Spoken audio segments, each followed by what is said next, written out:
Yeah, I'd like to talk about the supervised visits that have been placed on. So remember, all the evidence, all the outcries, everything that's happened to my children, they've all been against the mother. Never me, never any allegations.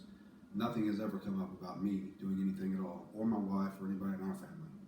So I've been on supervised visits now for over a year, where my son could count on me all the time to piece him back together, and my daughter.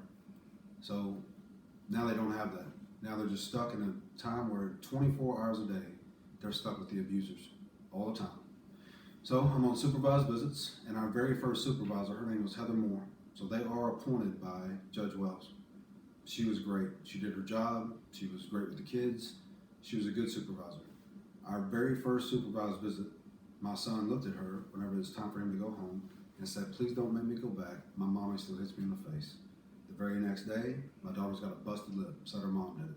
She did everything she was supposed to. She called into CPS. She made reports that were all closed down right away. And then she showed up and testified.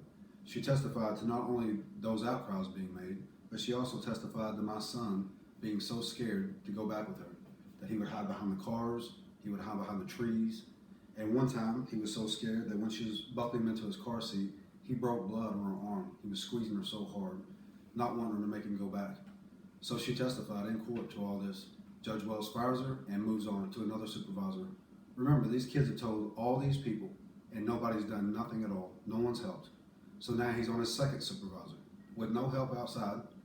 And now he has to meet Eric, which Eric was a good supervisor as well. My kids liked him a lot. Took him a while to warm up to him, but then they started making outcries with Eric as well.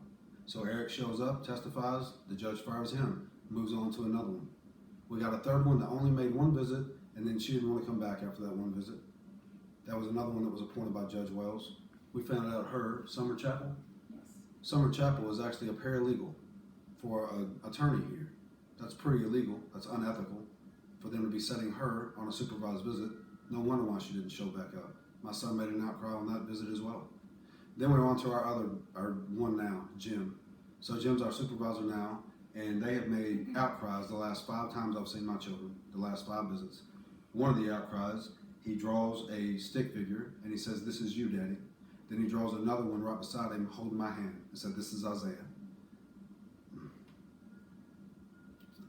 Then he draws another picture and he says, "This is our dog, Roxy." Then he draws another little figure and he says, "That's our daughter." Now that was a Bible story. He was talking about the prophet Isaiah, wasn't he? Yes, he was. Because you're training him in the Bible and the story of us all. Right. And so that was why you mentioned that name. Is that not correct, sir? Yes, he has a biblical name, so he knows the Bible very well. Thank you. And then he gets to the end where he's drawing his last figure. And this figure clearly has hair. So one of the dads is there and the supervisor, but the dad says, "Oh, that must be your mother." He looked kind of angry. And he said, "No, that's not my mom. My mommy hurts me. That's Amanda," talking about my wife. How long has it been since you've seen him? It's been just over a year since I've seen them. I'm not allowed to go on supervised visits. The court has ordered me not to go. Our His dog can't go. first supervised visit was on September 7th.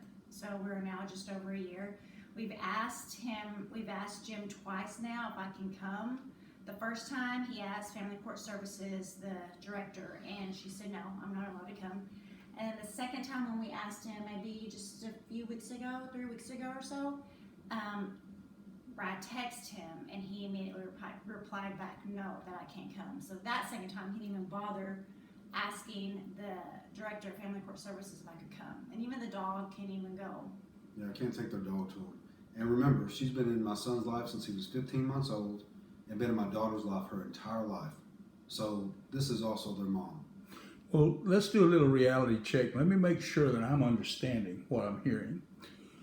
If your son makes an outcry and a person that is contracted by the court bureaucracy of the 325th Judicial District, Tarrant County Family Law Court, Judith Wells presiding, if that is reported and to the judge's knowledge, that person is automatically fired.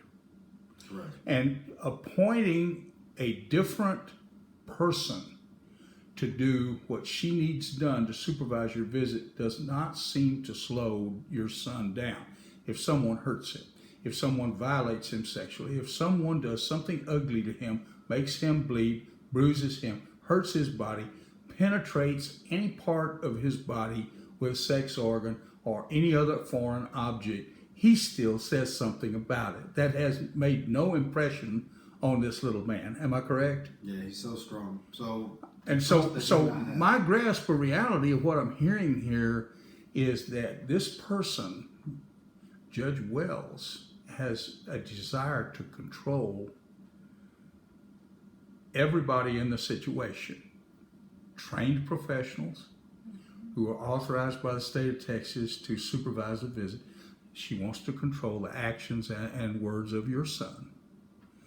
She does not want him to say anything about, does not want that to reach her. And then any type of a criminal investigation that comes up, it is your forthright allegation that she stops that. She keeps that from reaching an investigative process. yes, she does. I'm non plus. I've never heard anything quite like this in my life. She's literally hidden my child away and silenced his voice. She took everyone from my family, everyone that loves him, everyone that's testified for him. She's taken all that away from him. And she makes So even though you can see him, there he is, and all that, he is still a desaparecido in our system. He is in a gulag where he is invisible to the official record right, he is. because of the actions of an elected official, a district judge, and a court of original jurisdiction. Is that correct? That is definitely correct. Okay, my follow-up question to sum things up is you have told me, and I want to clarify, that not only yourself, but many other people have made reports about this, complaints to the Texas Commission on Judicial Conduct. Is that correct? Yes, we have. Do you intend to follow up with that and try it again? I have literally no faith in the system right now. None at all. I have no idea what we're going to do next. Do you have anything you'd like to add? Yes, when you just said how strong my son is. He is, and the very last visit is the first time that I've seen him breaking. It's the first time I see him really scared to talk to me. Now, he's scared. He's scared of the supervisors. When he gets out of his mother's car, he's looking like a sniper's trying to shoot him in the back because he's so worried about where she's at. But he's never scared to talk to me. And the last time he told me, if you remember what happened to his pet guinea pig, to shut him up, he told me that his 2 cats, that his mother got rid of his 2 cats. And I could tell by the way he said it that she's done something to those cats as well. That's the first time I've seen him where he's really starting to break. Mr. Lamb, thank you for your candor and your forthright assertion of what has happened in reality. Thank you. Thank you.